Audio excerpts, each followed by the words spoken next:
to Narrowboat the James Bill. Hope you're well, thanks for joining me. Well, in the last video I said really up until crane day there's only a handful of, or three things I should be doing nothing else but, which were batteries, solar and the stern deck. After getting back to the boat today, I've realised that 3 has now become 4. Blacking is the 4th one. So basically I need to do the whole boat twice more with the black bitumen. So as the weather's okay, I've got a bit of time this afternoon, I'll crack on.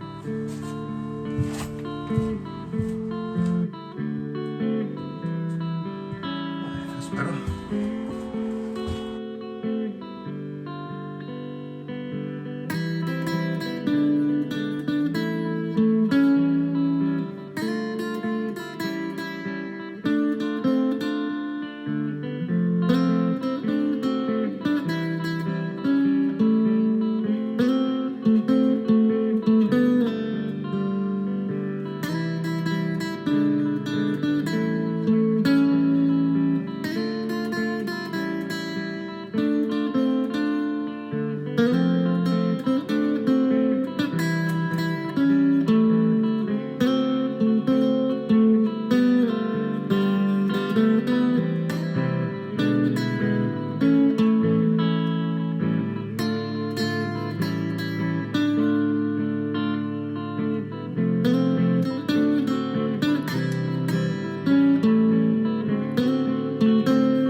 Gone through all the rubbing strips 3 times now with black bitumen, and on the kind of on all the seams and on down here on the chine. So I'm just going to go over it all now with a roller and do all the in-between bits, and basically now 2 coats with the roller and a bit more brush work, but that should be about it.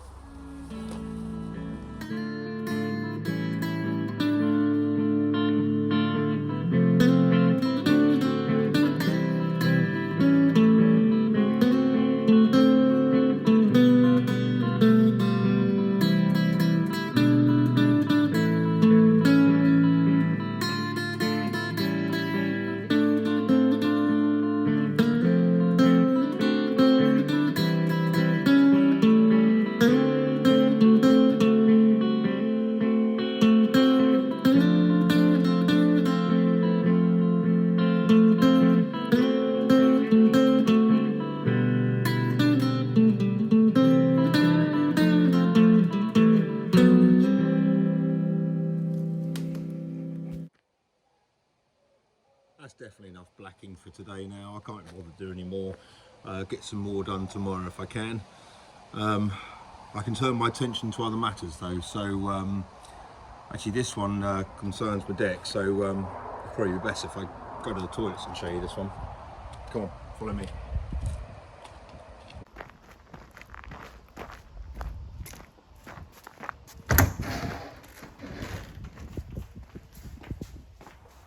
And this is the problem I have with my deck.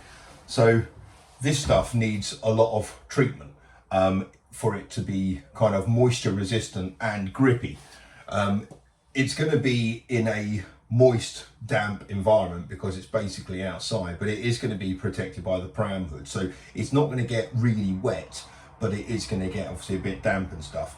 The problem with this is that it retains moisture, even if you treat it loads with loads of yacht varnish, and you can put sand on it and make it kind of non-slip, but it does retain moisture and it will rot kind of within, I don't know, 10 years or whatever it might be. But you know, loads of patios you see this on, it starts to kind of go dark and brown and stuff, because you can't really dry this stuff out, certainly in that environment on the boat. So it's kind of, once it discolours, it's just going to get worse and worse. Not to mention, when I thought of this, I didn't quite think of the quantities that is required for the deck. I didn't think just a few of these, but I thought, you know, it might be 7 wide or something like that. It's not, it's 15 boards wide, the deck. So, and it's 2.1 meters in length at its longest, so it's bloody long. There's a lot of surface area, and if I have to varnish it all 6 times and sand and grit it kind of twice, there's no way I'm going to get done for crane day. So I was already thinking of it, even despite the fact I bought this stuff. I've gone for that composite material. Basically, it's 60% oak and 40% plastic. It's solid, so it hasn't got any hollows running through it, so it's 100% solid, which makes it really sturdy, really stable. It does move a little bit kind of expansion wise, so kind of leave a tiny gap either end, and it's, you know, you can drill and screw it through into anything. The main advantage of it is the fact it doesn't stain, it doesn't discolour, it doesn't rot. It's basically plastic. Most importantly, it's non-slip. Both surfaces of it, it's identical to this. It's got that rib thing on that side, and then it's plain on the other side. So it's either got those ribs or just plain. So, but either which way, yeah, it's going to be non-slip. So much better. In terms of costs, it's a little bit more expensive than this stuff, but if you take into account the cost of yacht varnish and sand, I'm probably still quids in buying the composite material. Anyway, that gets delivered on Friday, ready for my weekend of decking. I'm mapping out the stern area so I can order the joists and everything. I'm just working out kind of how much of the material I'm going to need. Amazingly, the only bits kind of sticking up through the floor is going to be just this area here, which is fairly confined. I'll be able to box all this in, unless maybe I can paint this up and make it look nice and put a different kind of stop on it or something like that and make it look alright. That's possible, but otherwise I'll box it in. In terms of the gear lever slot, I've put this as a marker because that's as far up as it goes. Obviously we need a new gear lever on it. This is a bar, and it needs a rod, probably like a 25mm rod on it. There's quite a lot of flex in that, even though it's no effort to move it apart from the angle that I'm currently doing it in. But yeah, that's as far as it will go. So the slot is not much at all, and we need to trim a little bit of that bit there because it kind of catches a bit, and then back to reverse. So the slot is kind of yay big. What's that, like 1.5 foot maybe? So that's fine, that works out nicely. The composite boards I've got work basically exactly like these ones. They're 20mm thick, and they require joists every 40 centimetres, 400mm. So the only thing I've got to do is just work out around this area here where the joists can be.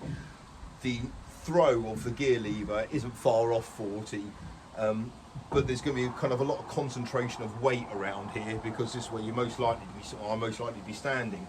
So we're going to put in another upright, another steel upright to just prop up this side of it, and again under here, just to provide it with a little bit more strength. It's kind of well supported on the main structure of it, which is important because that's where you're going to be treading onto.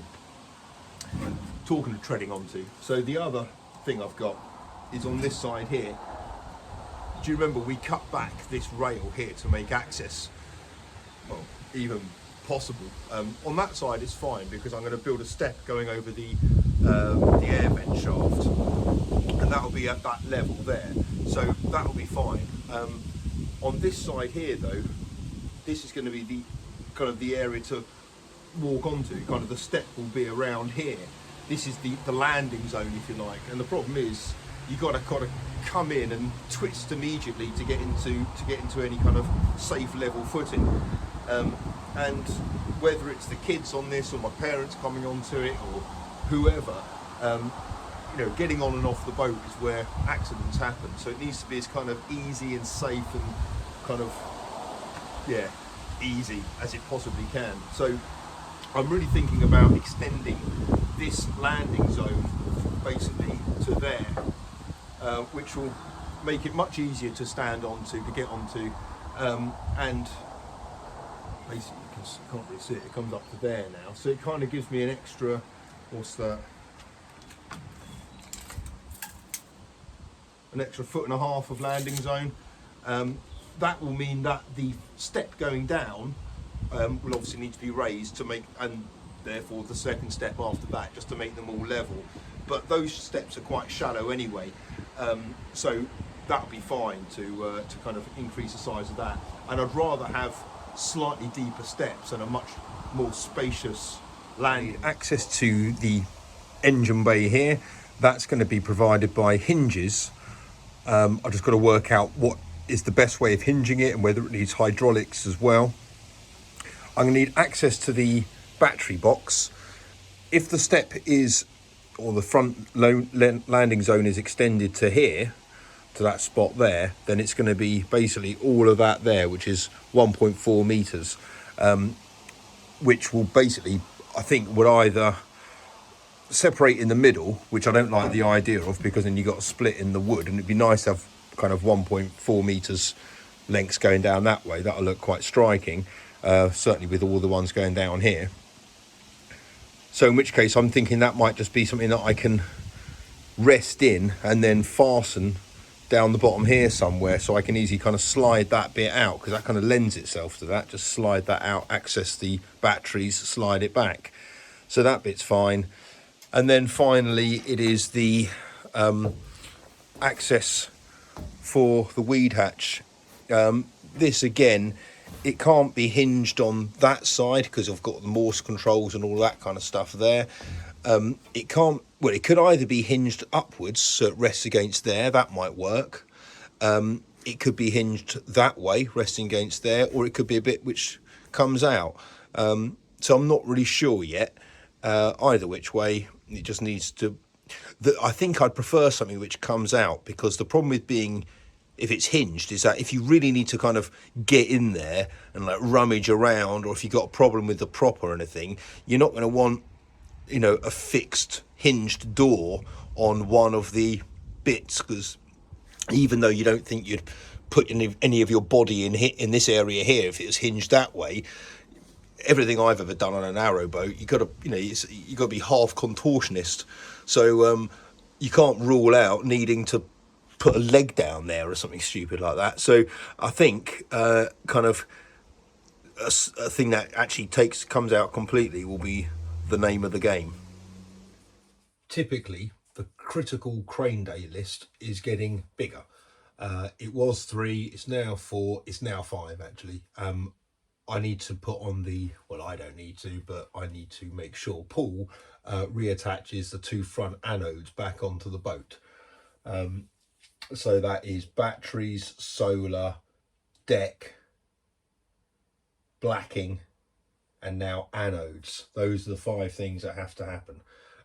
Blacking's kind of, well, kind of halfway through now. There's still kind of 1.5 coats to go. I've got to do a hole underneath still.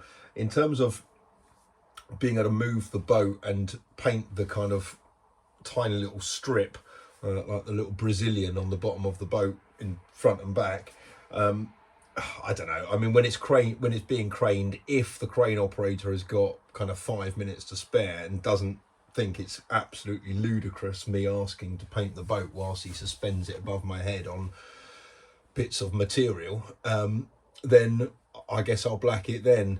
But the risk of John and I jacking this boat up and moving it for the sake of what we need to be doing is just, it's not worth it. So I might do it when it's being craned, but otherwise, yeah, it'll just have to make my peace with those little bits. So the sign writer, basically we're just looking at the weather now. It's all weather dependent, so it's going to be sometime this week, touch wood. Where's wood? Oh, here's some wood. It's going to be sometime this week. I still need to work out colours, which is something I hadn't even really given any thought to at all. I guess it needs to be light. It's going to have some shadowing on it. So I guess it's probably just going to be a cream colour or something like that. Maybe, yeah, I guess I don't think grey would work necessarily with the green. I'm not too sure, but I'm hoping Darren will kind of just take over that and decide for himself what colours it should be. We also need to work on the little slows which are going to accompany it, so he wants me to find the right one of that, and I think for that one it should be, you know, slows, they kind of go purple or kind of a dark, really dark purple, almost black, when they're kind of overripe, but when they're at their plumpest is when they're kind of a purpley colour, purpley blue, and I think a purpley blue colour will go well with the outside of the boat against the Bethnal green. So I think I'm just trying to source that kind of image for Darren to work from, and then the little sticks coming up will be kind of in brown to make it look a little bit like twigs. So that's the plan for him. But yeah, with a week to go, I really kind of, Darren's keep himself to himself. I don't really need to get involved at all with that. Yeah, it's all about the crane day. So kind of those 5 things are still getting ticked off slowly but surely. This weekend, I'm going to be here all weekend, so I'll hopefully better get a lot of the deck done. I've got some more acrylic turning up for the floor. I'm going to make 2 more wine cellar, or 2 more kind of cellars. I think that will be a wine cellar because it'll look nice with the against the fireplace there.